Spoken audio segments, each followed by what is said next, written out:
저는 이삭입니다. 제 이름의 뜻을 아십니까? 웃음입니다. 아버지와 어머니가 제게 붙여준 이름입니다. 하나님께서 허락하신 이름이기도 합니다. 그런데 이상한 일입니다. 저는 제 이름을 들을 때마다 그 웃음이 누구의 것이었는지 생각하게 됩니다. 어머니의 웃음이었을까요? 아니면 그 웃음 속에는 의심도 섞여 있었을까요? 저는 늦둥이로 태어났습니다. 아버지 아브라함은 100세였고 어머니 사라는 90이었습니다. 사람들은 그것을 기적이라고 불렀습니다. 저 역시 그렇게 믿습니다. 하지만 기적으로 태어난 아이에게도 기적이 아닌 날들이 있었습니다. 어린 시절, 저는 다른 아이들과 달랐습니다. 제 또래 아이들의 부모는 젊었습니다. 뛰어놀 수 있었고, 높이 들어 올려줄 수 있었고, 함께 웃을 수 있었습니다. 그런데 제 부모님은 늘 천천히 걸으셨습니다. 어머니의 손은 늘 떨렸고, 아버지의 허리는 곧지 않았습니다. 저는 그것을 탓하지 않았습니다. 다만, 이해했습니다. 저는 기다림의 결과였다는 것을요. 아버지는 하나님의 약속을 25년 동안 기다렸다고 했습니다. 25년입니다. 저는 그 세월이 얼마나 긴지 태어나고 나서야 조금씩 알게 되었습니다. 아버지의 눈빛에서, 어머니의 침묵에서, 그리고 제게 쏟아지는 그 기대 속에서 이삭아, 너는 약속의 아들이다. 아버지는 자주 그렇게 말씀하셨습니다. 저는 고개를 끄덕였습니다. 그러나 마음속 깊은 곳에서는 물었습니다. 약속의 아들이라는 것이 무엇인지, 그것이 축복인지 짐인지. 어머니는 말이 적으셨습니다. 하지만 가끔 저를 바라보실 때 그 눈빛 속에는 무언가 복잡한 것들이 섞여 있었습니다. 기쁨도 있었고, 안도도 있었고, 그리고 어쩌면 두려움도 있었을지 모릅니다. 저는 어머니가 웃으신 것을 기억합니다. 하나님께서 제 출생을 예고하셨을 때 어머니는 웃으셨다고 합니다. 그 웃음이 믿음이었는지 의심이었는지는 저도 모릅니다. 하지만 그 웃음이 제 이름이 되었고 저는 그 이름을 평생 지고 살았습니다. 어렸을 적, 저는 혼자 있는 시간이 많았습니다. 아버지는 제단을 쌓으셨고 어머니는 장막 안에 계셨습니다. 저는 들판을 걸었습니다. 양들을 보면서, 구름을 보면서, 그리고 가끔은 아무것도 생각하지 않으면서. 다른 아이들은 형제가 많았습니다. 그런데 저에게는 형제가 없었습니다. 아니, 정확히 말하면 한 명 있었습니다. 이스마엘이라는 형이요. 하지만 저는 그를 거의 기억하지 못합니다. 어렸을 때 떠났으니까요. 그 일에 대해서는 나중에 조금 더 생각하게 되었습니다. 왜 형은 떠나야 했을까? 왜 저만 남았을까? 그것이 정말 하나님의 뜻이었을까? 어머니는 그 일에 대해 단 한 번도 말씀하지 않으셨습니다. 아버지도 마찬가지였습니다. 그래서 저도 묻지 않았습니다. 묻지 않는 것이 우리 가족의 방식이었으니까요. 기다림 속에서 태어난 사람은 기다리는 법을 배웁니다. 그리고 묻지 않는 법도 배웁니다. 저는 아버지를 존경했습니다. 그분은 위대한 분이었습니다. 하나님께서 부르셨고 그분은 떠나셨습니다. 본토 친척 아비집을 떠나 알지 못하는 땅으로 가셨습니다. 저는 그 이야기를 들으면서 자랐습니다. 이삭아, 내 할아버지 데라는 우상을 섬겼단다. 그런데 하나님께서는 내 아버지를 부르셨지. 그래서 우리는 여기 있는 거야. 저는 고개를 끄덕였습니다. 하지만 어린 마음에도 의문이 들었습니다. 왜 하필 우리 아버지였을까? 왜 하필 우리 가족이었을까? 그 질문에 대한 답은 지금도 명확하지 않습니다. 다만 저는 알게 되었습니다. 하나님의 부르심은 영광이지만 동시에 무게이기도 하다는 것을요. 아버지는 제게 많은 것을 물려주셨습니다. 양과 소, 은과 금, 그리고 땅. 하지만 그보다 더 큰 것을 물려주셨습니다. 그것은 약속이었습니다.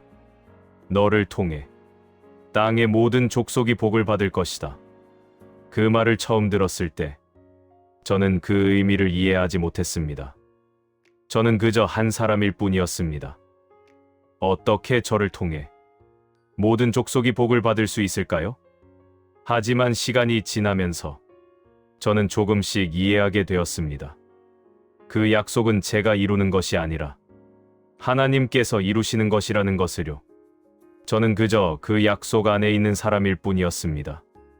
기다림 속에서 태어났다는 것은 처음부터 무언가의 결과로 존재한다는 뜻입니다. 저는 제 의지로 태어나지 않았습니다. 제 부모의 의지로도 아니었습니다. 하나님의 약속으로 태어났습니다. 그래서일까요? 저는 평생 무언가를 선택하는 일이 낯설었습니다. 아버지는 선택하셨습니다. 고향을 떠나는 선택, 롯과 헤어지는 선택, 이스마엘을 보내는 선택. 하지만 저는 대부분의 경우 선택받는 쪽이었습니다. 그것이 나쁘다는 뜻은 아닙니다. 다만 그것이 제 삶의 색깔이었다는 것입니다. 저는 기다림의 열매였고 약속의 증거였고 그래서 늘 조용했습니다. 사람들은 저를 온유한 이삭이라고 불렀습니다. 저는 그 말을 듣고 웃었습니다. 온유함이 제 성품인지 아니면 배운 태도인지는 저도 잘 모르겠습니다. 다만 저는 아버지처럼 강하지 않았고 나중에 제 아들 야곱처럼 영리하지도 않았습니다. 저는 그저 주어진 자리에 있었습니다. 어린 시절 저는 자주 혼자 기도했습니다. 아버지가 하시는 것처럼 장막 밖에서 무릎을 꿇고 하늘을 바라보았습니다. 하지만 저는 무엇을 구해야 할지 몰랐습니다. 저는 이미 많은 것을 받았으니까요. 그래서 저는 그저 감사했습니다. 살아있음에, 아버지와 어머니가 계심에, 양들이 풀을 뜯고 있음에, 그것이 제 기도의 전부였습니다. 지금 생각해보면 그때의 기도가 가장 순수했던 것 같습니다. 아무것도 바라지 않고 다만 존재함에 감사하는 기도. 그런 기도는 나중에 다시 하기 어려웠습니다. 삶이 복잡해졌고 기도 제목이 많아졌고 그래서 기도는 요청이 되었습니다. 하지만 어린 시절 저는 그저 하늘을 바라보며 숨을 쉬었습니다.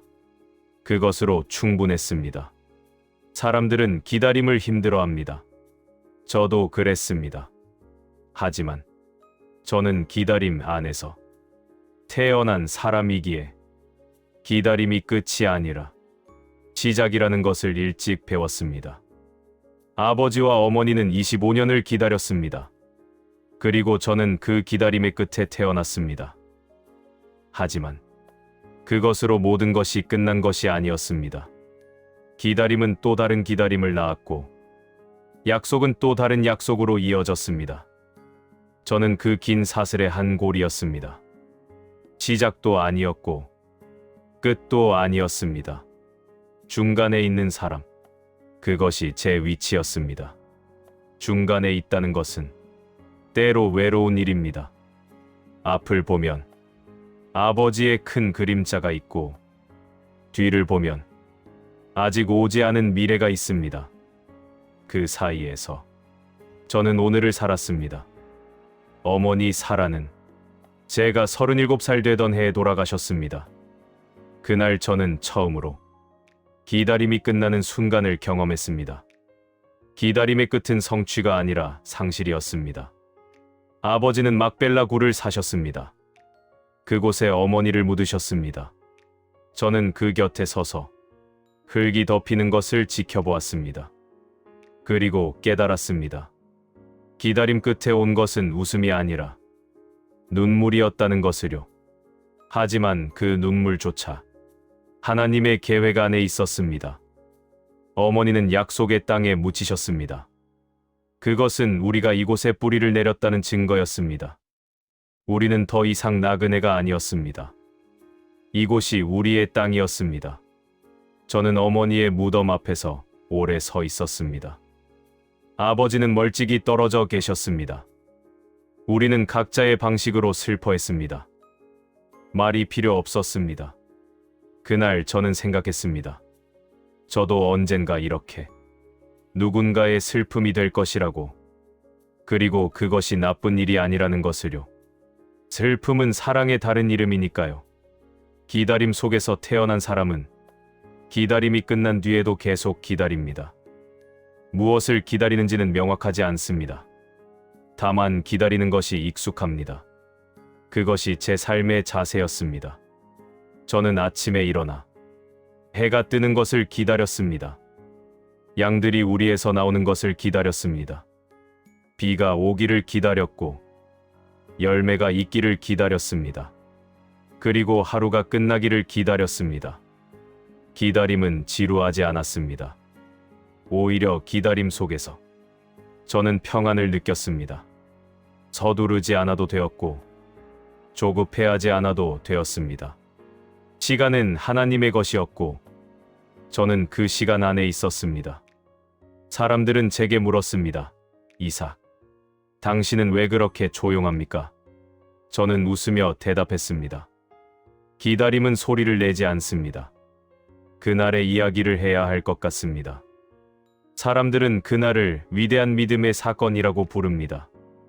아버지 아브라함의 순종을, 하나님의 신실하심을 증거하는 이야기로 전합니다. 저도 그것이 사실이라고 믿습니다. 하지만 저는 그날 제단 위에 누워있던 사람이었습니다. 그 이야기를 할 때 사람들은 주로 아버지에 대해 말합니다. 아버지의 믿음, 아버지의 고통, 아버지의 결단. 그것이 틀렸다는 말은 아닙니다. 다만 저도 그곳에 있었습니다. 그날 아침은 평범하게 시작되었습니다. 아버지께서 저를 부르셨습니다. 이삭아, 나와 함께 가자. 저는 따라 나섰습니다. 묻지 않았습니다. 아버지를 따라가는 것이 제 일이었으니까요. 우리는 사흘을 걸었습니다. 함께 간 종들은 뒤에 있었고 저는 아버지 옆에서 걸었습니다. 아버지는 말씀이 없으셨습니다. 평소에도 과묵하셨지만 그날은 유독 침묵이 길었습니다. 저는 그 침묵 속에서 무언가를 느꼈습니다. 무거움 같은 건 아버지의 어깨가 평소보다 더 굽어 보였습니다. 걸음도 느렸습니다. 하지만 저는 묻지 않았습니다. 사흘째 되는 날, 아버지께서 멀리 산을 가리키셨습니다. 저기다. 저는 고개를 끄덕였습니다. 우리는 종들에게 여기서 기다리라 하시고 둘이서 산을 올랐습니다. 나무를 짊어진 것은 저였습니다. 무거웠지만 견딜만 했습니다. 아버지는 물과 칼을 들고 앞서 가셨습니다. 저는 그 뒷모습을 보며 걸었습니다. 그때 저는 물었습니다. 아버지, 왜 그러느냐? 내 아들아, 불과 나무는 있는데 번제할 어린 양은 어디 있습니까? 그 질문을 하면서도 저는 이미 알고 있었던 것 같습니다. 정확히는 알지 못했지만 무언가 느끼고 있었습니다. 심장이 빨리 뛰었습니다. 손이 떨렸습니다. 하지만 걸음을 멈추지 않았습니다. 아버지께서 대답하셨습니다. 내 아들아, 하나님이 자기를 위하여 친히 준비하시리라. 그 말을 들었을 때 저는 더 이상 묻지 않았습니다. 아버지의 목소리가 떨리고 있었으니까요. 그리고 저는 알았습니다. 양은 따로 없다는 것을. 우리는 산 위에 도착했습니다. 아버지는 돌을 모아 제단을 쌓으셨습니다. 저도 도왔습니다. 하나하나 돌을 올리면서 저는 생각했습니다. 이것이 제 제단이라고. 나무를 놓았습니다. 아버지의 손이 떨리고 있었습니다. 저는 그 떨림을 보았습니다. 그리고 결정했습니다. 묻지 않기오. 도망가지 않기오. 이사가. 예, 아버지. 눕거라. 저는 누웠습니다. 아버지께서 밧줄로 제 손과 발을 묶으셨습니다. 밧줄은 딱딱했습니다. 살에 파고들었습니다. 하지만 아프지 않았습니다. 몸은 느껴지지 않았습니다. 하늘이 보였습니다. 구름 한 점 없는 맑은 하늘이었습니다. 새 한 마리가 날아갔습니다. 저는 그 새를 따라 눈을 움직였습니다. 그리고 생각했습니다. 저 새는 자유롭구나. 아버지의 얼굴이 제 위로 왔습니다. 눈물이 흐르고 있었습니다. 저는 아버지가 우시는 것을 본 적이 거의 없었습니다. 그날 아버지는 울고 계셨습니다. 아버지. 제가 불렀습니다. 아버지는 대답하지 않으셨습니다. 손이 칼을 쥐고 있었습니다. 그 칼날이 햇빛에 반짝였습니다. 저는 눈을 감았습니다. 그리고 기도했습니다. 소리 없이, 마음속으로. 하나님, 아버지를 불쌍히 여겨주소서. 제 자신을 위해서는 기도하지 않았습니다. 이상하게도 두렵지 않았습니다. 다만 아버지가 걱정되었습니다. 아버지가 이 일을 어떻게 견디실까? 이 기억을 평생 어떻게 짊어지고 사실까? 칼이 올라가는 소리를 들었습니다. 아니, 소리는 없었을 것입니다. 하지만 저는 들었습니다. 공기가 갈라지는 소리를, 시간이 멈추는 소리를. 그때였습니다. 아브라함아, 아브라함아. 음성이 들렸습니다. 하늘에서 들려오는 그 음성. 저는 눈을 떴습니다. 아버지의 손이 멈춰 있었습니다. 칼이 공중에 매달려 있었습니다. 그 아이에게 내 손을 대지 말라. 그에게 아무 일도 하지 말라. 저는 숨을 쉬었습니다. 살아 있었습니다. 아버지는 칼을 떨어뜨리고 그 자리에 주저앉으셨습니다. 몸이 떨리고 있었습니다. 밧줄이 풀렸습니다. 아버지의 손이 제 손을 풀고 발을 풀었습니다. 그리고 저를 끌어안으셨습니다. 강하게 숨이 막힐 정도로. 미안하다. 이사가, 미안하다. 아버지는 계속 그렇게 말씀하셨습니다. 저는 아무 말도 하지 못했습니다. 다만 아버지를 안았습니다. 우리는 한참을 그렇게 있었습니다. 그때 아버지께서 고개를 드셨습니다. 그리고 가리키셨습니다. 덤불에 걸린 수장이 있었습니다. 불이 덤불에 걸려 꼼짝하지 못하고 있었습니다. 하나님이 준비하셨구나. 아버지는 그 수장을 가져와 제단에 들이셨습니다. 저는 그것을 바라보았습니다. 대신 드려진 제물. 제 자리에 놓인 생명 연기가 올라갔습니다. 또 저는 그 연기를 따라 하늘을 보았습니다. 그리고 알았습니다. 하나님께서 보고 계셨다는 것을. 처음부터 끝까지. 우리는 산을 내려왔습니다. 아버지와 저 둘이서 말이 없었습니다. 무슨 말을 해야 할지 몰랐습니다. 아니, 어쩌면 말이 필요 없었을지도 모릅니다. 종들이 기다리고 있었습니다. 우리는 함께 돌아왔습니다. 사흘을 걸어서 올라갔고 사흘을 걸어서 내려왔습니다. 하지만 올라갈 때의 저와 내려올 때의 저는 같지 않았습니다. 그날 이후 저는 달라졌습니다. 무엇이 달라졌는지 정확히 말하기는 어렵습니다. 겉으로는 똑같았습니다. 여전히 양을 돌보았고 아버지를 따랐고 조용히 지냈습니다. 하지만 나는 달랐습니다. 밤에 잠을 잘 때 가끔 그날이 떠올랐습니다. 칼날이 반짝이던 순간, 하늘의 음성, 아버지의 떨림. 저는 눈을 뜨고 천장을 바라보았습니다. 그리고 생각했습니다. 나는 왜 살아있을까? 그것은 두려운 질문이 아니었습니다. 오히려 경이로운 질문이었습니다. 저는 죽을 뻔했지만 살았습니다. 그것은 제 능력이 아니었습니다. 제 선택도 아니었습니다. 하나님께서 살려주신 것입니다. 그 깨달음은 제 삶을 바꾸었습니다. 저는 더 이상 당연한 것이 없다는 것을 알았습니다. 오늘 아침에 눈을 뜬 것, 숨을 쉬는 것, 해가 뜨는 것, 모든 것이 은혜였습니다. 사람들은 그날의 이야기를 들으며 아버지의 믿음을 칭송합니다. 저도 그렇게 생각합니다. 아버지는 위대하셨습니다. 하지만 저는 그날 또 다른 것을 배웠습니다. 순종은 영웅적인 것이 아니라는 것을요. 아버지는 영웅처럼 칼을 들지 않으셨습니다. 떨리는 손으로 눈물을 흘리며 그렇게 하셨습니다. 그것이 진짜 순종이었습니다. 기쁘지 않지만 따르는 것, 이해되지 않지만 신뢰하는 것. 저도 그날 순종했습니다. 도망가지 않았습니다. 소리 지르지 않았습니다. 다만 그 자리에 누워 하늘을 바라보았습니다.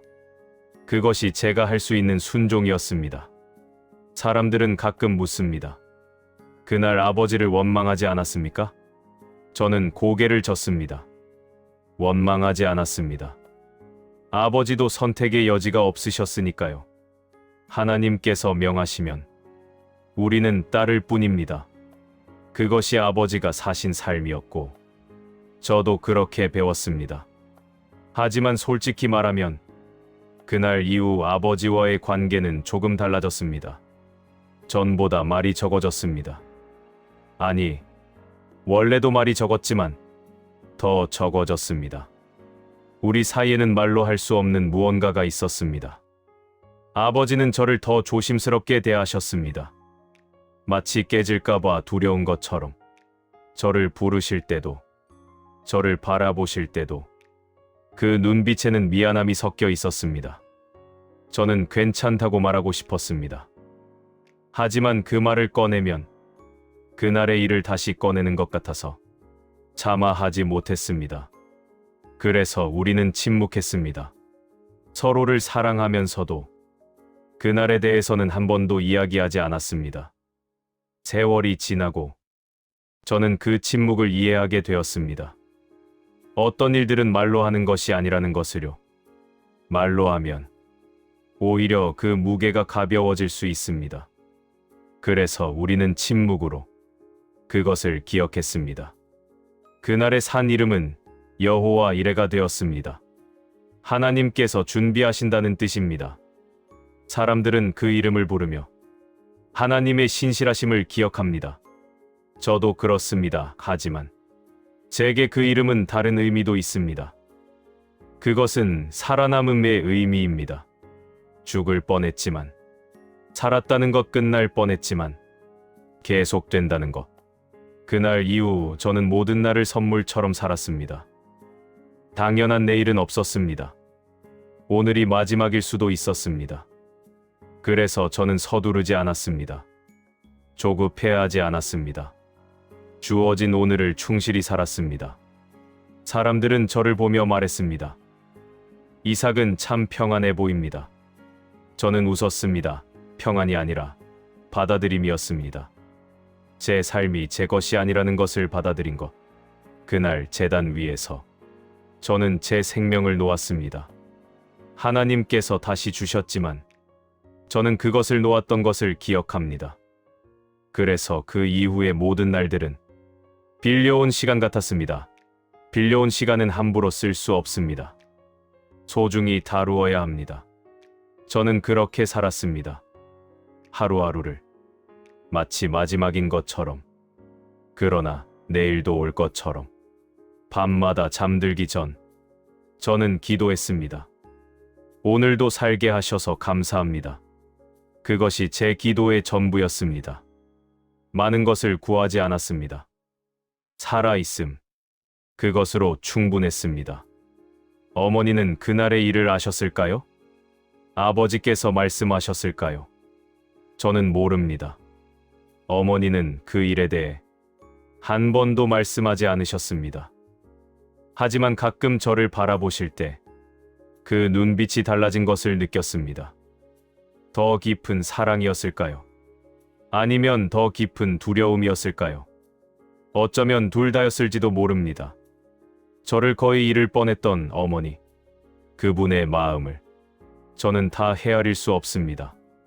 다만 저는 압니다.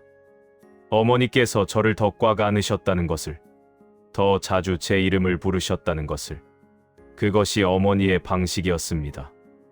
말하지 않고 사랑하는 것 순종에는 대가가 따릅니다. 그것을 저는 배웠습니다. 아버지는 아들을 드릴 뻔한 대가를 치르셨고, 저는 제단 위에 누웠던 기억을 평생 안고 살았습니다. 하지만 그 대가는 헛되지 않았습니다.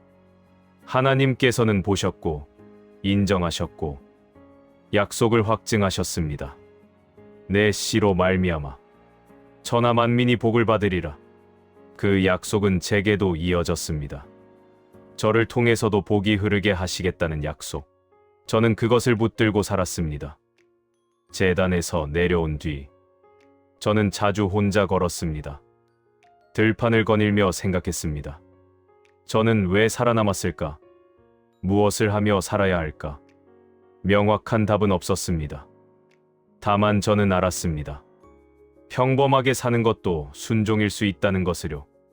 극적인 사건 없이 조용히 하루하루를 사는 것, 그것도 하나님께 드리는 삶일 수 있다는 것을. 아버지처럼 위대한 일을 하지 못해도 괜찮았습니다. 저는 제 자리에서 제가 할 수 있는 것을 했습니다. 양을 돌보고, 밭을 일구고, 기도했습니다. 그것이 제 순종이었습니다. 사람들은 순종을 말할 때 큰 일들을 떠올립니다. 희생, 헌신, 결단하지만 저는 압니다. 진짜 순종은 작은 날들 속에 있다는 것을요. 아침에 일어나는 것, 주어진 일을 하는 것, 불평 없이 오늘을 사는 것, 그것이 날마다의 순종입니다. 제단 위에 누웠던 그 순종이 이제는 일상이 되었습니다. 그날 이후 저는 죽음을 두려워하지 않게 되었습니다. 이미 한 번 죽을 뻔했으니까요. 칼날 아래 누웠던 사람에게 더 이상 두려운 것이 없었습니다. 하지만 동시에 삶을 더 소중히 여기게 되었습니다. 역설처럼 들리겠지만 죽음을 경험한 사람이 삶을 더 사랑하게 됩니다. 하루가 기적이 되고 숨이 선물이 됩니다. 저는 아침마다 눈을 뜨고 생각했습니다. 오늘도 살아있구나. 그것만으로도 감사했습니다. 특별한 일이 없어도, 평범한 하루가 이어져도 저는 감사했습니다. 아버지는 그날 이후로 더 자주 제단을 쌓으셨습니다. 하나님께 제사를 드리셨습니다. 저도 그 옆에 섰습니다. 연기가 올라갈 때마다 저는 그날을 기억했습니다. 하지만 그 기억은 괴롭지 않았습니다. 오히려 저를 붙들어 주었습니다. 하나님께서 저를 사랑하신다는 증거였으니까요. 끝까지 지켜보셨고, 개입하셨고, 살려주셨으니까요. 순종은 맹목이 아닙니다. 저는 그것을 배웠습니다. 아버지는 이해하지 못하셨지만 따르셨습니다. 저도 알지 못했지만 누웠습니다. 하지만 그 과정에서 우리는 하나님을 더 알게 되었습니다. 하나님은 잔인하지 않으십니다. 시험하시지만 버리지 않으십니다. 요구하시지만 함께 견디십니다. 그날 산 위에는 하나님도 계셨습니다. 아버지와 저만 있었던 것이 아닙니다. 세월이 흐른 뒤 저도 아버지가 되었습니다. 야곱과에서 두 아들을 얻었습니다. 그들을 바라보며 저는 생각했습니다. 아버지의 마음이 이러했을까? 자식을 사랑하는 마음은 설명할 수 없습니다. 목숨보다 소중합니다. 그래서 아버지께서 그날 얼마나 고통스러우셨을지 이제는 조금 알 것 같습니다. 하나님께서는 아버지에게 가장 힘든 것을 요구하셨습니다. 독자를 드리라고, 사랑하는 아들을 드리라고. 그것은 순종의 한계를 시험하는 것이었습니다. 아버지는 그 한계까지 가셨습니다. 칼을 드는 순간까지. 그리고 하나님께서는 그것으로 충분하다고 하셨습니다. 내가 내 아들, 내 독자까지도 내게 아끼지 아니하였으니 아끼지 아니했다는 말. 그것은 놓았다는 뜻입니다. 집착하지 않았다는 뜻입니다. 아버지는 저를 하나님보다 더 사랑하지 않으셨습니다. 그것이 순종의 본질이었습니다. 저도 제 아들들을 사랑합니다. 하지만 그들을 우상으로 만들지 않으려 합니다. 그들이 제 전부가 되지 않게 합니다. 하나님께서 첫째이시고 그 다음이 가족입니다. 그것이 쉽지 않다는 것을 저는 압니다. 날마다 그 순서를 지키는 것이 얼마나 어려운지. 하지만 그것이 모리아 산에서 배운 교훈입니다. 순종은 한 번에 끝나지 않습니다. 그날 제단 위에서의 순종은 이후 평생의 순종으로 이어졌습니다. 크고 작은 선택들 속에서 저는 계속 순종을 배웠습니다. 때로는 실패했습니다. 제 뜻을 앞세울 때도 있었고 하나님의 음성을 외면할 때도 있었습니다. 완벽한 순종은 없었습니다. 다만 계속 돌아왔습니다. 다시 무릎 꿇었습니다. 지금 이 나이가 되어 돌아보면 순종은 완성이 아니라 과정이었습니다. 저는 여전히 배우고 있습니다. 어떻게 하나님의 뜻에 제 뜻을 맞추는지, 어떻게 제 고집을 내려놓는지. 하지만 한 가지는 확신합니다. 그날 산 위에서 하나님께서는 신실하셨다는 것, 끝까지 지켜보셨고 적절한 때에 개입하셨고 대신할 재물을 준비하셨다는 것, 그 하나님은 여전히 신실하십니다. 제 인생의 다른 순간들에서도 그분은 늦지 않게 오십니다.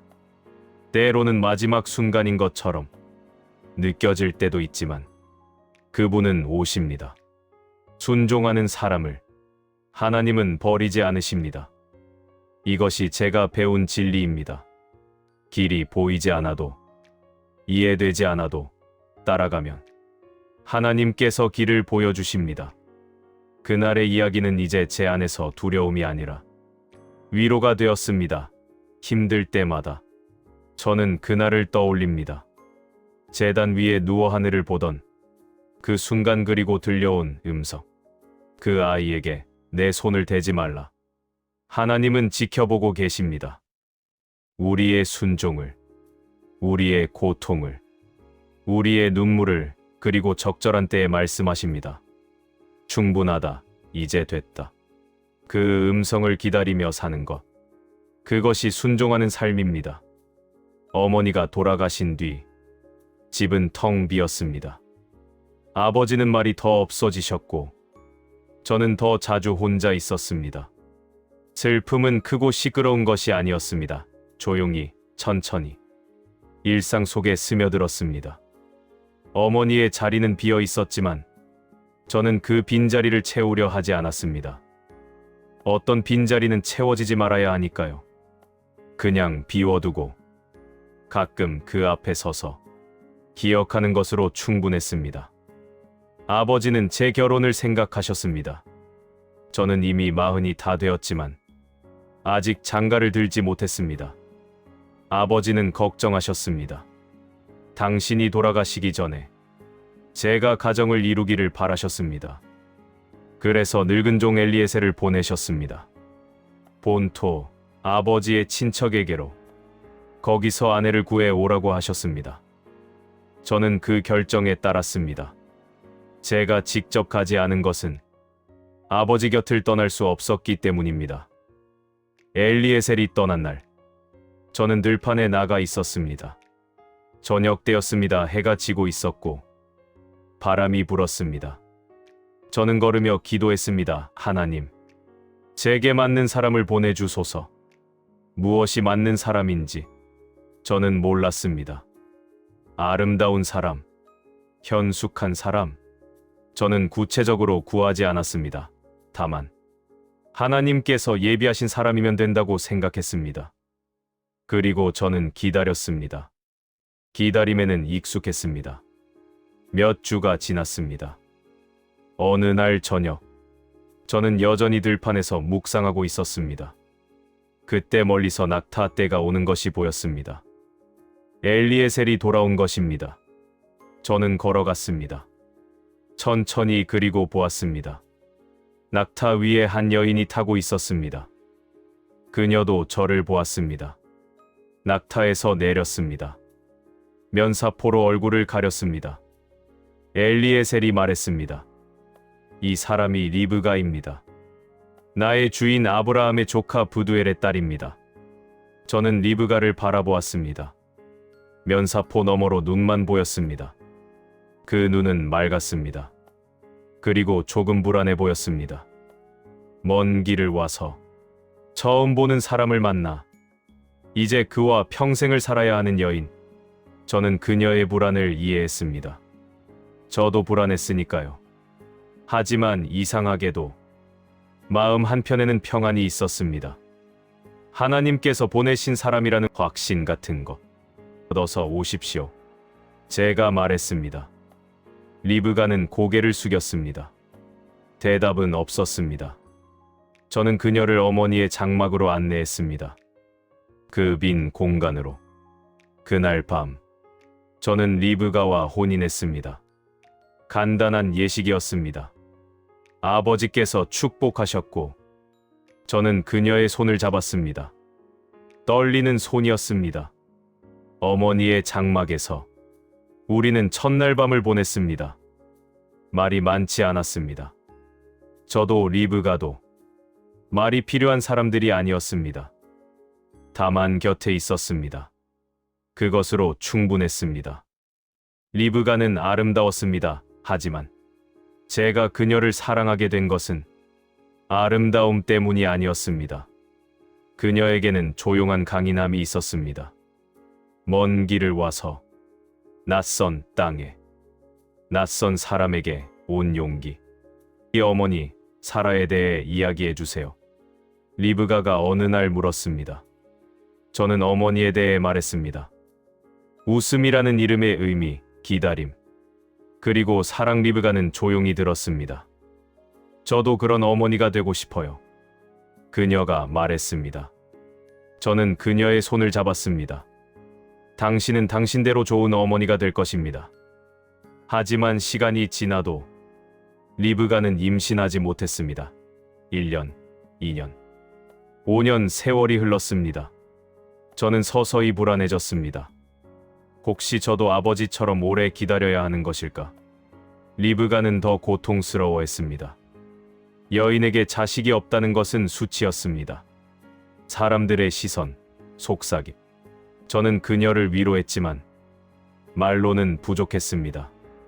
그래서 저는 기도했습니다. 아버지가 기도했듯이. 저도 무릎 꿇었습니다. 하나님, 제 아내에게 자식을 주소서.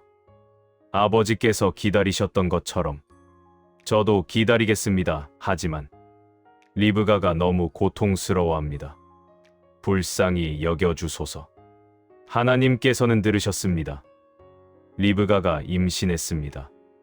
저는 그 소식을 듣고 울었습니다. 기쁨의 눈물이었습니다. 하나님께서 다시 한번 우리 가족을 기억하셨습니다. 하지만 리브가의 임신은 편치 않았습니다. 뱃속에서 아이들이 서로 싸우는 것 같다고 했습니다. 그녀는 고통스러워하며 하나님께 물었습니다. 어찌하여 이러합니까? 하나님께서 그녀에게 말씀하셨습니다. 두 국민이 내 태중에 있고 두 민족이 내 복중에서부터 나누어지리라. 한 족속이 다른 족속보다 강할 것이며 큰 자가 어린 자를 섬기리라. 리브가가 그 말을 제게 전했을 때 저는 이해하지 못했습니다. 쌍둥이라는 것은 알았지만 큰 자가 어린 자를 섬긴다는 것은 무슨 뜻일까요?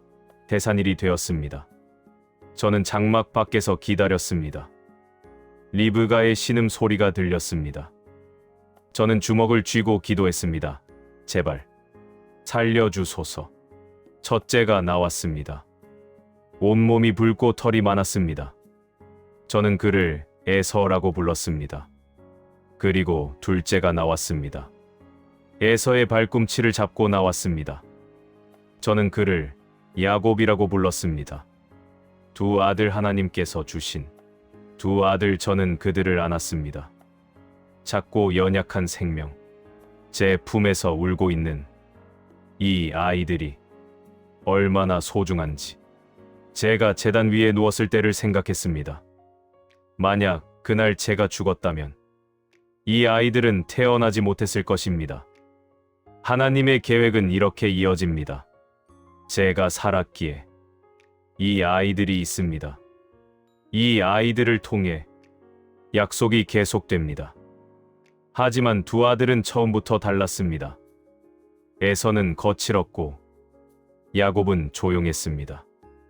에서는 들판을 좋아했고 야곱은 장막을 좋아했습니다. 저는 에서를 사랑했습니다. 그가 사냥해 온 고기가 맛있기도 했지만 그보다는 그의 솔직함이 좋았습니다. 에서는 복잡하지 않았습니다. 보이는 그대로였습니다. 리브가는 야곱을 더 사랑했습니다. 저는 그것을 알았지만 말하지 않았습니다. 부모가 자식을 편애하는 것은 좋지 않다는 것을 알면서도 저는 제 마음을 숨기지 못했습니다. 그것이 나중에 문제가 될 줄 그때는 몰랐습니다. 세월이 흐르며 저는 아버지의 일을 이어받았습니다. 양 떼를 돌보고 우물을 파고 제단을 쌓았습니다. 아버지 아브라함은 175세에 돌아가셨습니다. 저는 그분을 어머니 곁 막벨라 굴에 묻었습니다. 두 분이 나란히 누워 계십니다. 오래 기다림 끝에 만난 두 사람 함께 약속을 믿고 함께 광야를 걷고 함께 늙은 두 사람 아버지의 장례를 치르며 저는 느꼈습니다. 이제 제 차례라는 것을요. 이제 제가 이 가족의 어른이 되었다는 것을요. 하지만 어른이 된다는 것은 쉽지 않았습니다. 아버지의 그늘은 너무 컸습니다. 사람들은 여전히 아브라함의 아들 이삭이라고 불렀습니다. 저만의 정체성은 없는 것 같았습니다. 그래서 저는 움직이기로 했습니다. 아버지가 머물렀던 곳을 떠나 그랄로 갔습니다. 거기서 새로 시작하고 싶었습니다. 하지만 그랄에서도 문제가 생겼습니다. 아비멜렉 왕이 리브가를 보고 욕심을 냈습니다. 저는 두려웠습니다. 아버지께서 그랬던 것처럼 저도 거짓말을 했습니다. 이 사람은 제 누이입니다. 부끄러운 일입니다. 저는 아내를 보호하지 못했습니다. 제 목숨이 두려워 그녀를 위험에 빠뜨렸습니다. 아버지와 똑같은 실수를 저질렀습니다. 다행히 하나님께서 개입하셨습니다. 아비멜렉이 진실을 알게 되었고 저를 꾸짖었습니다. 당신이 어찌 우리에게 이렇게 할 수 있습니까? 저는 할 말이 없었습니다. 왕의 말이 맞았습니다. 저는 비겁했습니다. 하지만 그 일이 있은 후 저는 변화했습니다. 더 이상 아버지의 방식만을 따르지 않기로 했습니다. 아버지는 위대하셨지만 완벽하지 않으셨습니다. 저도 제 방식을 찾아야 했습니다. 그래서 저는 우물을 팠습니다. 아버지께서 팠던 우물들이 블레셋 사람들에 의해 메워져 있었습니다. 저는 그 우물들을 다시 팠습니다. 하나하나. 천천히 우물을 판다는 것은 단순한 일이 아니었습니다. 땅을 파고 돌을 치우고 물이 나올 때까지 계속 내려가야 했습니다. 힘들었습니다. 땀이 흘렀고 손에 굳은 살이 박혔습니다. 하지만 저는 멈추지 않았습니다. 이것이 제가 할 수 있는 일이었습니다. 아버지처럼 새로운 땅을 개척하는 것이 아니라 아버지가 시작한 것을 이어가는 것. 첫 번째 우물을 팠을 때 블레셋 목자들이 와서 다투었습니다. 이 물은 우리 것이다. 저는 물러났습니다. 싸우고 싶지 않았습니다. 그 우물의 이름을 에색이라고 불렀습니다. 다툼이라는 뜻입니다. 두 번째 우물을 팠습니다. 또 그들이 와서 다투었습니다. 저는 또 물러났습니다. 그 우물의 이름을 신나라고 불렀습니다. 원한이라는 뜻입니다. 사람들은 제게 물었습니다. 왜 싸우지 않습니까? 당신에게도 권리가 있지 않습니까? 저는 고개를 저었습니다. 권리보다 평화가 중요했습니다. 세 번째 우물을 팠습니다. 이번에는 아무도 다투지 않았습니다. 저는 그 우물의 이름을 르호봇이라고 불렀습니다. 넓은 곳이라는 뜻입니다.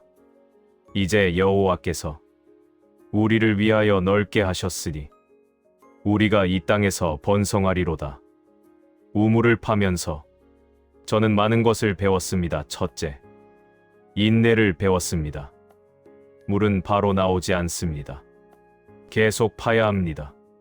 포기하고 싶을 때도 있지만 조금만 더 파면 물이 나올지도 모릅니다. 둘째, 포기를 배웠습니다. 모든 우물을 지킬 수 없습니다. 때로는 내어주어야 합니다. 집착하지 말아야 합니다. 다른 곳에 더 좋은 우물이 있을 수 있습니다. 셋째, 회복을 배웠습니다. 메워진 우물도 다시 팔 수 있습니다. 잃어버린 것도 되찾을 수 있습니다. 시간이 걸리지만 불가능하지 않습니다. 우물을 파는 일은 지루했습니다. 극적이지 않았습니다.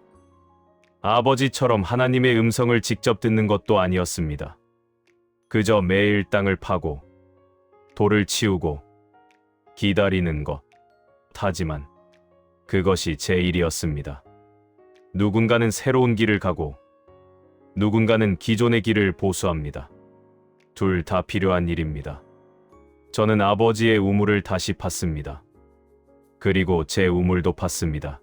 르호봇, 브엘세바 그곳들에서 물이 났고 사람들이 모였고 양떼가 늘어났습니다. 조용한 번영이었습니다. 급격하지 않았지만 꾸준했습니다. 저는 그것이 좋았습니다. 천천히. 그러나 확실하게 어느 날 밤 하나님께서 제게 나타나셨습니다. 나는 내 아버지 아브라함의 하나님이니 두려워하지 말라.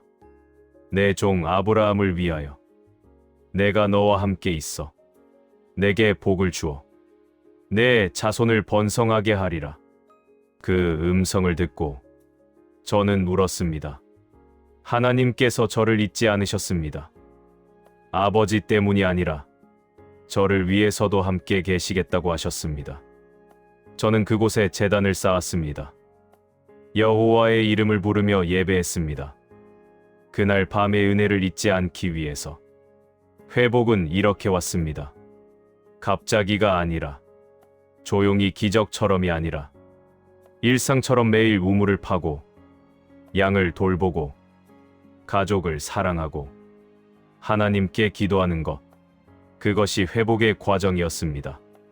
리브가와의 관계도 깊어졌습니다. 처음에는 낯설었던 두 사람이 세월이 지나며 하나가 되어갔습니다. 말하지 않아도 아는 것들이 생겼습니다. 눈빛만 봐도 무슨 생각을 하는지 알 수 있었습니다. 하지만 완벽하지는 않았습니다. 우리 사이에도 갈등이 있었습니다. 특히 아이들 문제로. 저는 에서를 편애했고 리브가는 야곱을 편애했습니다. 당신은 왜 항상 에서 편만 드나요? 리브가가 어느 날 물었습니다. 저는 할 말이 없었습니다. 옳지 않다는 것을 알면서도 제 마음을 바꿀 수 없었습니다. 당신은 왜 항상 야곱을 두둔하시오? 제가 되물었습니다. 리브가도 대답하지 못했습니다. 우리는 서로를 바라보다가 한숨을 쉬었습니다. 부모 된다는 것이 이렇게 어려운 일인지 몰랐습니다. 공평하게 사랑하고 싶었지만 마음이 저절로 기우는 것을 어찌할 수 없었습니다. 두 아들은 자라면서 더 달라졌습니다. 에서는 사냥꾼이 되었고 야곱은 목자가 되었습니다. 에서는 거친 들판에서 살았고 야곱은 장막 근처에 머물렀습니다. 어느 날 에서가 사냥에서 돌아왔습니다. 지쳐 있었고 배가 고팠습니다. 야곱은 팥죽을 끓이고 있었습니다. 야곱아, 그 붉은 것을 좀 먹게 해다오. 에서가 말했습니다. 야곱은 고개를 들었습니다.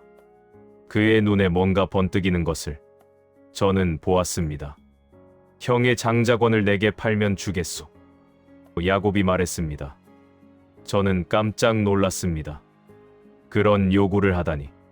하지만 더 놀라운 것은 에서의 대답이었습니다. 내가 죽게 되었으니 장자권이 내게 무엇이 유익하리오? 에서는 장자권을 팥죽 한 그릇에 팔았습니다. 저는 그 광경을 멀리서 지켜보았습니다. 말리지 못했습니다. 어떻게 말려야 할지 몰랐습니다.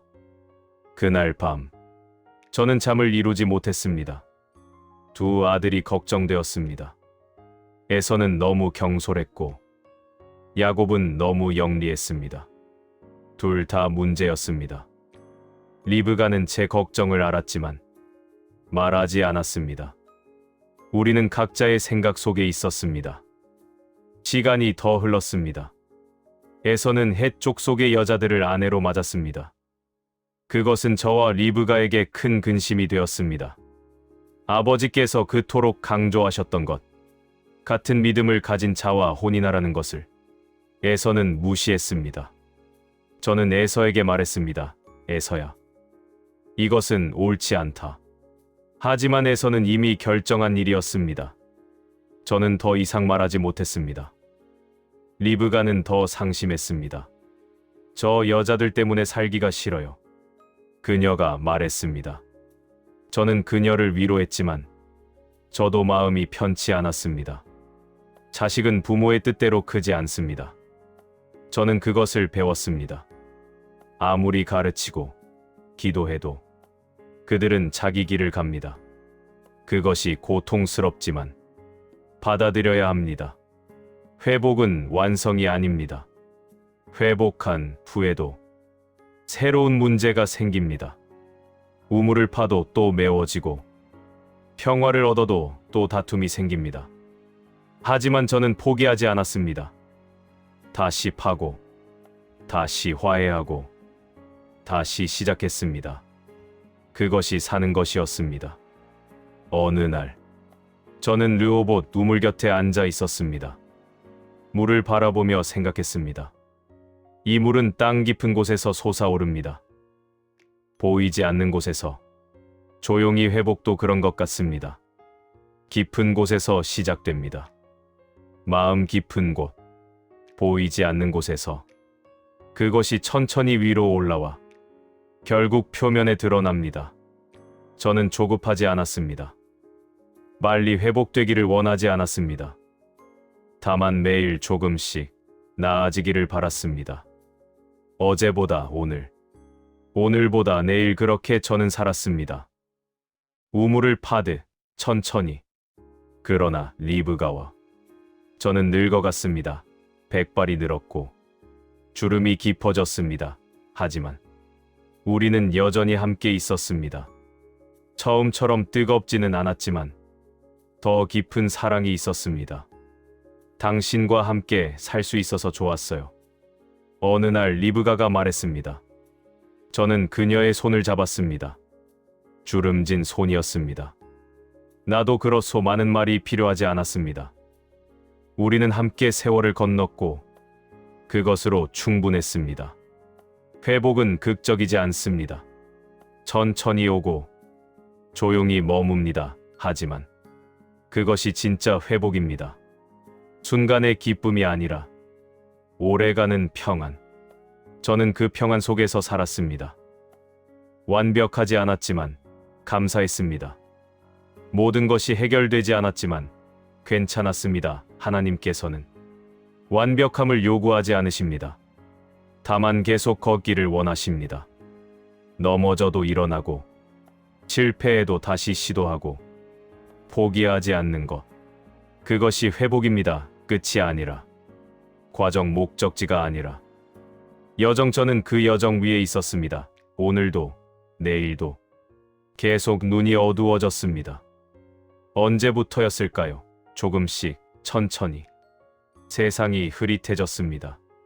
처음에는 먼 것이 잘 보이지 않았습니다. 그러다가 가까운 것도 흐려졌습니다. 이제는 얼굴도 제대로 보기 어렵습니다.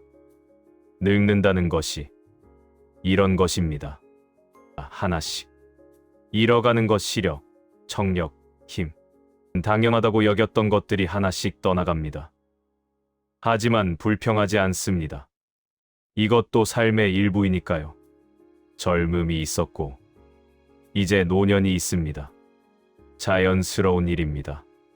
다만 보고 싶은 것들이 있습니다. 아들들의 얼굴, 리브가의 미소, 저녁 노을. 하지만 이제는 기억으로 봅니다. 눈이 아니라 마음으로. 어느 날 저는 에서를 불렀습니다. 에서야, 예, 아버지. 내가 이제 늙어 언제 죽을지 알지 못하니 내 연장 곧 화살통과 활을 가지고 들에 나가서 나를 위하여 사냥하여 내가 즐기는 별미를 만들어 오너라. 내가 죽기 전에 내 마음껏 먹고 내게 축복하리라. 에서는 대답하고 나갔습니다. 저는 그가 떠나는 소리를 들었습니다. 발걸음 소리, 문 닫히는 소리. 저는 에서에게 축복을 주고 싶었습니다. 장자 축복을. 그것이 제 마지막 의무라고 생각했습니다. 에서는 제 처사들이고 장자이니까요. 하지만 리브가가 듣고 있었습니다. 저는 몰랐습니다. 그녀는 야곱을 불렀습니다. 제가 그 사실을 알게 된 것은 나중이었습니다. 야곱이 제게 왔을 때 저는 이상함을 느꼈습니다. 아버지, 내가 누구냐? 아버지의 맏아들 에서입니다. 목소리가 야곱 같았습니다. 하지만 확신할 수 없었습니다. 저는 손을 내밀었습니다. 가까이 오너라. 내가 정녕 내 아들 에서인지 아닌지 너를 만져보려 하노라. 야곱이 가까이 왔습니다. 저는 그의 손을 만졌습니다. 털이 있었습니다. 에서처럼. 하지만 목소리는 야곱 같았습니다. 음성은 야곱의 음성이나 손은 에서의 손이로다. 저는 혼란스러웠습니다. 하지만 손을 믿기로 했습니다. 눈이 어두우니 다른 감각에 의지할 수밖에 없었습니다. 내가 참 내 아들 에서냐? 그러하니이다. 저는 음식을 먹었습니다. 포도주를 마셨습니다. 그리고 그를 가까이 오게 하여 입을 맞추었습니다. 그의 옷에서 냄새가 났습니다. 들의 냄새. 저는 축복했습니다. 보라. 내 아들의 냄새는 여호와께서 복 주신 밭의 냄새로다. 하나님은 하늘의 이슬과 땅의 기름짐과 풍성한 곡식과 포도주를 내게 주시기를 원하노라. 만민이 너를 섬기고 열국이 내게 굴복하리니 내가 형제들의 주가 되고 내 어머니의 아들들이 내게 굴복하며 너를 저주하는 자는 저주를 받고 너를 축복하는 자는 복을 받을지어다. 축복을 마치고 그가 나갔습니다. 그리고 얼마 후 에서가 왔습니다. 아버지, 일어나서 아들이 사냥한 고기를 잡수시고 아버지의 마음껏 내게 축복하소서. 저는 온몸이 떨렸습니다. 내가 누구냐? 나는 아버지의 아들, 아버지의 맏아들 에서니이다. 저는 심히 크게 떨었습니다. 이해했습니다. 속았다는 것을. 야곱이 에서를 가장하고 와서 축복을 가로챘다는 것을. 그런즉 사냥한 고기를 내게 가져온 자가 누구냐? 너 오기 전에 내가 다 먹고 그를 축복하였은즉 그가 반드시 복을 받을 것이니라. 에서가 부르짖었습니다. 아버지, 내게도 축복해 주소서. 그 울음소리 제 마음이 찢어지는 것 같았습니다. 제가 실수했습니다. 눈이 어두워서 분별하지 못해서 제 아들에게 상처를 주었습니다. 내 아우가 간교하게 와서 내 복을 가로챘도다. 그의 이름을 야곱이라 함이 합당하지 아니하니까? 그가 나를 2번이나 속였나이다. 전에는 내 장자권을 가로채고 이제는 내 축복을 가로챘나이다. 에서가 말했습니다. 그리고 물었습니다. 아버지께서 나를 위하여 빌복을 남겨두지 아니하셨나이까? 저는 물었습니다. 눈물이 흘렀습니다. 보이지 않는 눈에서 눈물만은 흘러나왔습니다. 나는 그를 내 주로 삼고 그의 모든 형제를 그에게 종으로 주었으며 곡식과 포도주로 그를 풍족하게 하였으니 내 아들아, 이제 내가 내게 무엇을 할 수 있으랴? 에서가 부르짖었습니다. 아버지, 아버지께 축복이 하나밖에 없나이까? 내게도 축복해 주소서. 아버지여. 에서가 목 놓아 울었습니다. 저도 울었습니다. 늙은 아버지와 상처받은 아들 둘이서 울었습니다. 저는 그에게 말했습니다. 내 주소는 땅의 기름짐에서 떠나 있고 위로부터 내리는 하늘 이슬에서 떠나 있으리니 너는 칼을 믿고 생활하겠고 내 아우를 섬길 것이며 내가 매임을 벗을 때에는 그 멍에를 내 목에서 떨쳐버리리라. 축복이라고 하기엔 슬픈 말이었습니다. 위로라고 하기엔 부족한 말이었습니다. 하지만 그것이 제가 할 수 있는 전부였습니다. 에서는 떠났습니다. 저는 홀로 남았습니다. 어둠 속에 저는 실수했습니다. 큰 실수를 했습니다. 장자 축복을 야곱에게 주었습니다. 에서가 아니라 그것이 제 잘못인지, 리브가의 잘못인지, 야곱의 잘못인지 저는 모릅니다. 어쩌면 우리 모두의 잘못입니다. 하지만 생각해보면 이것도 하나님의 계획이었을까요? 리브가가 임신했을 때 하나님께서 말씀하셨습니다. 큰 자가 어린 자를 섬기리라. 저는 그 말씀을 잊고 있었습니다. 아니, 잊은 것이 아니라 믿지 않았습니다. 어떻게 큰 자가 작은 자를 섬길 수 있을까? 그것은 순리가 아니었습니다. 하지만 하나님의 뜻은 사람의 순리와 다릅니다. 하나님께서는 에서가 아니라 야곱을 택하셨습니다. 제가 아무리 에서를 사랑해도 하나님의 선택은 달랐습니다. 그것을 깨닫는데 너무 오래 걸렸습니다. 그리고 그 깨달음의 대가로 제 가족은 찢어졌습니다. 에서는 야곱을 죽이려 했습니다. 리브가가 제게 말했습니다. 야곱을 보내야 합니다. 에서가 죽일지도 모릅니다. 저는 야곱을 불렀습니다. 야곱아, 예, 아버지. 너는 가나안 여자 중에서 아내를 맞지 말고 일어나 밧다나람으로 가서 내 외조부 부두엘의 집에 이르러 거기서 내 외삼촌 라반의 딸 중에서 아내를 맞으라. 저는 그에게 축복했습니다. 다시 이번에는 분명히 알고 전능하신 하나님께서 내게 복을 주어 내가 생육하고 번성하게 하여 내가 여러 족속을 이루게 하시고 아브라함에게 주신 복을 내게 주시되 너와 내 자손에게 주사 내가 거류하는 이 땅 곧 하나님이 아브라함에게 주신 땅을 내가 받게 하시기를 원하노라. 야곱이 떠났습니다. 저는 그의 발자국 소리가 멀어지는 것을 들었습니다. 제 아들이 떠났습니다. 언제 돌아올지 모릅니다. 다시 만날 수 있을지도 모릅니다. 혼자 남았습니다. 리브가와 저 둘만. 여보, 리브가가 불렀습니다. 저는 대답하지 않았습니다. 화가 났습니다. 그녀가 야곱을 시켜 저를 속였습니다. 그 사실을 알고 있었습니다. 하지만 동시에 이해도 했습니다. 그녀는 하나님의 말씀을 따른 것입니다. 큰 자가 어린 자를 섬기리라. 저는 그 말씀을 무시했고 그녀는 그것을 이루려 했습니다. 누가 옳았을까요? 저는 모릅니다. 미안해요, 리브가가 말했습니다.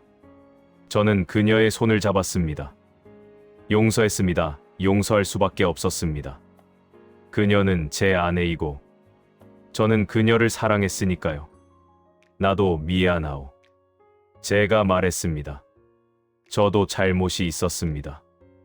에서를 편애하고 하나님의 말씀을 무시하고 가족을 갈라놓았습니다. 우리는 함께 울었습니다. 늙은 부부가 어둠 속에서 아들들을 그리워하며 세월이 더 흘렀습니다. 저는 점점 더 약해졌습니다. 걷기도 힘들었고 대부분의 시간을 누워 있었습니다. 야곱은 돌아오지 않았습니다. 소식도 없었습니다. 살아있는지, 어디 있는지 저는 알 수 없었습니다. 다만 기도했습니다. 하나님, 제 아들을 지켜주소서. 에서는 가끔 찾아왔습니다. 여전히 저를 사랑하고 있었습니다. 축복을 가로챈 일로 상처받았지만 아버지를 미워하지는 않았습니다. 아버지, 드실 것을 가져왔습니다. 에서가 말했습니다. 저는 그의 손을 잡았습니다. 고맙다, 에서야. 아버지, 제가 잘못했습니다. 장자권을 팥죽에 판 것도, 여자를 아내로 맞은 것도 아버지께 근심만 끼쳤습니다. 저는 고개를 저었습니다. 아니다, 에서야, 나도 잘못했다. 너를 온전히 사랑하지 못했구나. 야곱만 생각하고 너의 아픔을 보지 못했다. 에서가 제 손을 꽉 잡았습니다. 아버지, 저는 괜찮습니다. 저도 복을 받았습니다. 가족도 있고 양 떼도 있습니다. 하나님께서 저를 버리지 않으셨습니다. 그 말을 듣고 저는 위로받았습니다. 하나님께서는 에서도 사랑하고 계셨습니다. 제가 실수했어도 하나님께서는 제 아들을 돌보고 계셨습니다. 에서야, 용서해다오. 내게 제대로 된 축복을 주지 못한 아비를. 아버지, 저는 이미 용서했습니다. 그리고 아버지께서 주신 말씀도 복입니다. 제 목에서 멍에를 벗으리라고 하셨으니 그것도 약속입니다. 에서는 자랐습니다. 상처를 받았지만 그것을 딛고 일어섰습니다. 저는 그것이 자랑스러웠습니다. 어느 날 저는 생각했습니다. 제가 완벽한 아버지였다면 어땠을까? 실수하지 않고 공평하게 사랑하고 지혜롭게 판단했다면. 하지만 저는 완벽하지 않았습니다. 실수했고 편애했고 속았습니다. 그래서 가족에게 상처를 주었습니다. 하지만 하나님께서는 제 불완전함 속에서도 일하셨습니다. 제 실수까지도 당신의 계획 안에 넣으셨습니다. 야곱이 축복을 받은 것도 에서가 용서한 것도 모두 하나님의 은혜였습니다. 저는 감사했습니다. 제가 자격이 있어서가 아니라 하나님께서 긍휼히 여기셨기 때문에. 눈은 보이지 않았지만 마음의 눈은 열렸습니다. 이제야 보이는 것들이 있었습니다. 제 인생은 위대하지 않았습니다. 아버지 아브라함처럼 큰 믿음의 결단도 없었고 아들 야곱처럼 극적인 사건도 없었습니다. 저는 그냥 중간에 있는 사람이었습니다. 하지만 그것도 의미가 있었습니다. 누군가는 중간을 이어야 합니다. 시작과 끝을 연결해야 합니다. 그것이 제 역할이었습니다. 저는 아버지의 우물을 다시 팠습니다. 약속을 이어받았습니다. 그리고 제 아들들에게 전했습니다. 완벽하지는 않았지만 최선을 다했습니다. 매일 저는 기도했습니다. 볼 수 없는 눈으로 하늘을 향해. 하나님, 오늘도 숨 쉬게 하시니 감사합니다. 제 실수를 용서해 주시고 제 가족을 지켜주소서. 야곱이 어디에 있든 함께하여 주시고 에서에게도 복을 주소서. 리브가의 건강을 지켜주시고 저희 남은 날을 평안하게 하소서. 간단한 기도였습니다. 화려한 말이 아니었습니다. 하지만 진심이었습니다. 감사는 환경에서 나오는 것이 아니었습니다. 모든 것이 완벽해서 감사한 것이 아니었습니다. 불완전하고 상처도 있고 후회도 있지만 그럼에도 감사했습니다. 살아있음에 감사했습니다. 모리아 산에서 죽을 뻔했지만 살았습니다. 그 이후의 모든 날들이 선물이었습니다. 가족이 있음에 감사했습니다. 완벽한 가족은 아니었지만 그들이 있었습니다.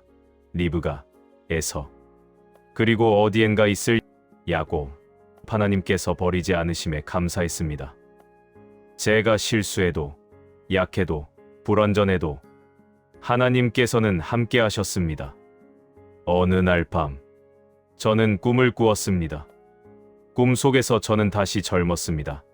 눈도 보였고, 힘도 있었습니다. 아버지 아브라함이 계셨습니다. 어머니 사라도 계셨습니다. 그들은 웃고 계셨습니다. 이삭아 아버지께서 부르셨습니다. 예, 아버지. 잘했다. 잘 이어갔다. 그 말을 듣고 저는 울었습니다. 꿈속에서도 눈물이 났습니다. 제가 잘했는지 확신이 없었는데 아버지께서 인정해 주셨습니다. 꿈에서 깨어났을 때 베개가 젖어 있었습니다. 저는 미소 지었습니다. 리브가가 물었습니다. 무슨 꿈을 꾸셨어요? 좋은 꿈이었소. 그것으로 충분했습니다. 이제 저는 많은 것을 놓았습니다. 재산, 권력, 명예. 그런 것들은 중요하지 않았습니다. 손에 쥘 수도 없었습니다. 다만 남은 것이 있었습니다. 사랑, 믿음, 소망. 그것은 놓을 수 없었습니다. 아니, 놓고 싶지 않았습니다. 저는 리브가를 사랑했습니다. 젊었을 때처럼 뜨겁지는 않았지만 더 깊이 그녀 없이 이 세월을 어떻게 견뎠을까요? 여보, 제가 불렀습니다. 왜요? 사랑하오.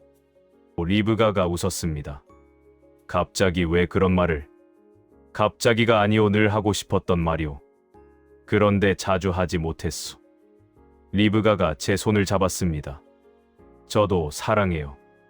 우리는 그렇게 앉아 있었습니다. 말없이. 손을 잡고 믿음도 남았습니다. 하나님에 대한 믿음, 평생 배운 것이 있다면 하나님은 신실하시다는 것입니다.